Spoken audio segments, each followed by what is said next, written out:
శ్రీశైల భ్రమరాంబికా చెల్లి, ఏంటి అంత ఎత్తున ఉన్న శ్రీశైల శిఖరం వదిలి ఈ దుర్గమ్మ కొండకొచ్చావు? శ్రీశైలంలో ఉండే నా కష్టాలు చెప్పుకుందామని వచ్చానక్క.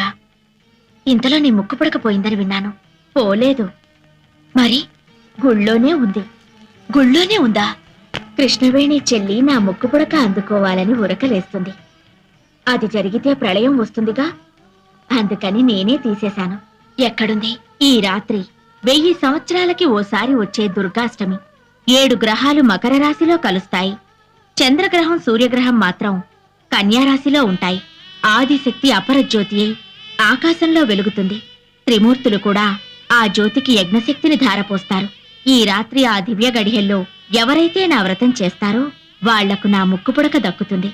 నీ వ్రతం నేను చేస్తానక్కా. ఏంటి శ్రీశైల భ్రమరాంబికవు? నువ్వు నా